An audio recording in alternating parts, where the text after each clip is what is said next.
UAE के सदर जो हैं वो आज अचानक इंडिया पहुंच गए। अभी जब बात करें तो वो इंडिया में है, यानी शेख मोहम्मद बिन जायद, और उनकी जो है वहां पे प्राइम मिनिस्टर मोदी से मुलाकात हो रही है।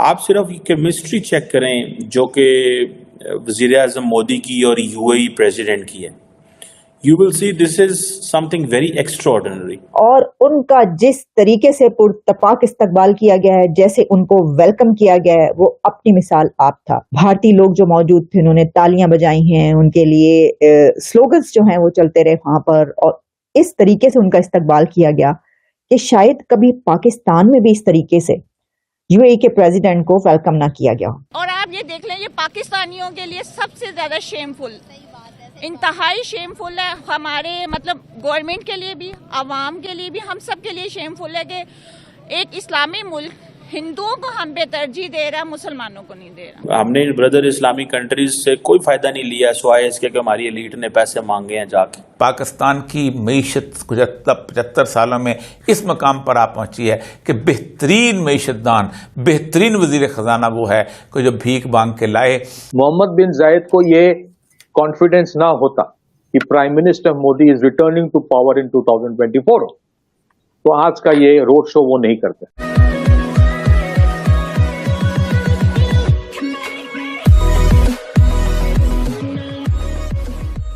नमस्कार दोस्तों, अब कमर चीमा कई बार एक चीज कहते रहते हैं कि भाई जो यूएई या फिर कहे कि सऊदी अरेबिया की जितनी वैल्यूएशन इंडिया को है हमें भी उतनी करनी चाहिए। अब इंडिया को सऊदी अरेबिया और यूएई की वैल्यूएशन इसीलिए सबसे ज्यादा है, सबसे ज्यादा नहीं कह सकते लेकिन ज्यादा इसीलिए उनको प्रायोरिटी इसीलिए दी जाती है कि देखिए उनके पास अच्छा खासा पैसा है। अगर वो चाहे तो इंडिया में अच्छा खासा इन्वेस्टमेंट करके हमारे यहाँ जो बेरोजगारी है उसमें कई सारे मात्रा में यहाँ पर कमी ला सकते हैं। जैसे यूएई एक अनाउंसमेंट कर चुका है कि हम आने वाले दिनों में $100 बिलियन का कश्मीर के अंदर इन्वेस्टमेंट करेंगे। हो सकता है एक साथ में ना हो, वो धीरे धीरे करके हो, लेकिन एक चीज होती है कि जब आप एक स्टेट को इस टाइप की कंट्री को सौंप दो तो अब अच्छा खासा डेवलपमेंट वहां पर हो सकता है। सौंप देने से मतलब ये नहीं कि उनके हवाले कर दिया जाए, लेकिन सऊदी और यूएई को भी पता है कि भाई ऑयल की जो डिमांड है वो आने वाले 5, 10, 15 सालों में बहुत बड़ी मात्रा में कम होगी, और हमें कौन सा ऐसा कंट्री है जो सबसे ज्यादा रेवेन्यू जनरेट करके देगा अगर हम वहां पर इन्वेस्टमेंट करें, और वो है इंडिया। मतलब उनके ध्यान में नो डाउट पाकिस्तान भी को भी उन्होंने काउंट किया होगा, लेकिन पाकिस्तान का पता है कि भी पैसे जो जाएंगे वो वापस नहीं आएंगे, लेकिन इंडिया में हो सकता है कि बढ़ोतरी होकर ही वापस आए। यहाँ पर यही बात हो रही है। इसके साथ ही वीडियो शुरू करते हैं। और हाँ दोस्तों, सुपर थैंक्स के जरिए हमें मदद करना ना भूलें। पाकिस्तान की हिस्ट्री में कभी पाकिस्तान का कोई बंदा ना यूएई गया है ऐसे, और ना ही इंडिया गया, ना कहीं और गया है, लेकिन इंडिया के यूएई के शेख उनके लोगों से बातें कर रहे हैं।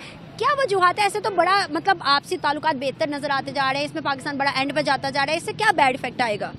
इससे सबसे बड़ा बैड इफेक्ट ये है कि पाकिस्तान के पासपोर्ट को कोई अहमियत नहीं है।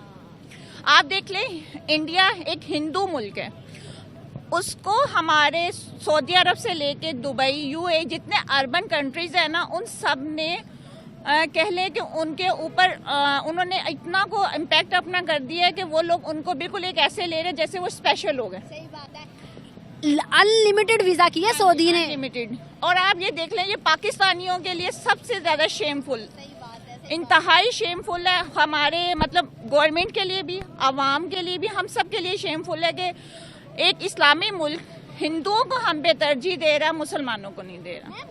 आपको नहीं लगता कि अब जो टाइम चल रहा है वो हिंदू मुस्लिम तो है ही नहीं, वो तो है इकोनॉमी की वॉर।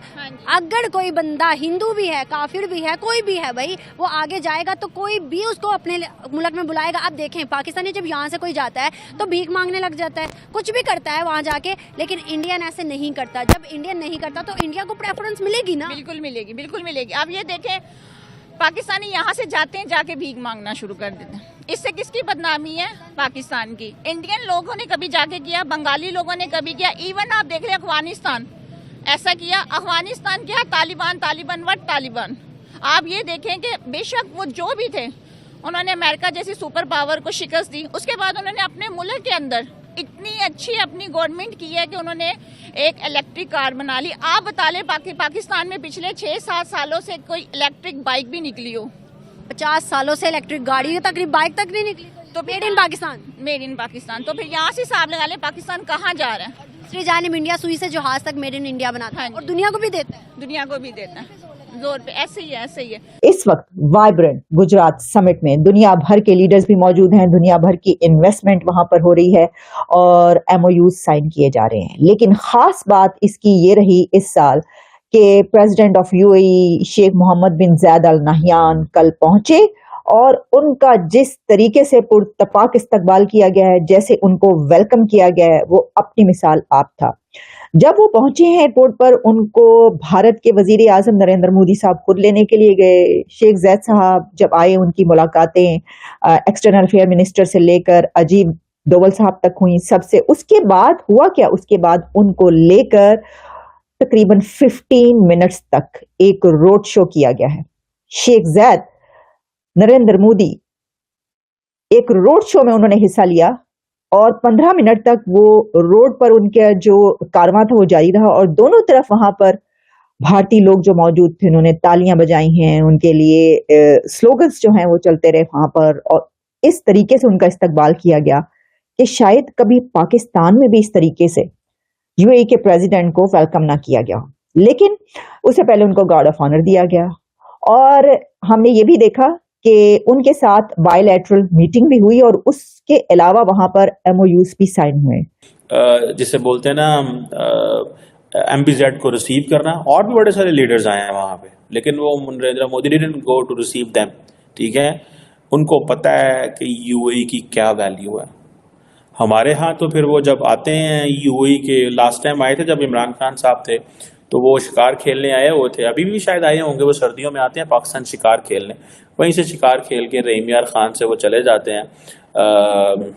आई थिंक ये चीज़ें जो हैं वो हमें करने की हैं। हमने ब्रदर इस्लामिक कंट्रीज से कोई फ़ायदा नहीं लिया सिवाय इसके कि हमारी एलीट ने पैसे मांगे हैं जाके, और वो पता नहीं किधर गए हैं, हमें तो कुछ पता नहीं, ना हम पूछ सकते हैं ना हमें कोई बताता है। ठीक है, आए जाके उनको कहें भाई इधर आके इन्वेस्टमेंट करो एग्रीकल्चर सेक्टर में, इन्हीं को कहो हमारी ज़मीनें अच्छी हैं। ठीक है, हम असी एडे बदकिस्मत हैं कि हम आटा भी बाहर से मंगाते हैं, गंदम बाहर से मंगाते हैं, हमारी एलीट भी आटा बाहर से मंगवाती है, क्योंकि कोई पता नहीं है। एग्रेरियन कंट्री, गंदम बाहर से आती है, पहले हम एक्सपोर्ट कर देते हैं, बाद कहते हैं वो कट गई है, फिर उससे महंगी मंगवाते हैं।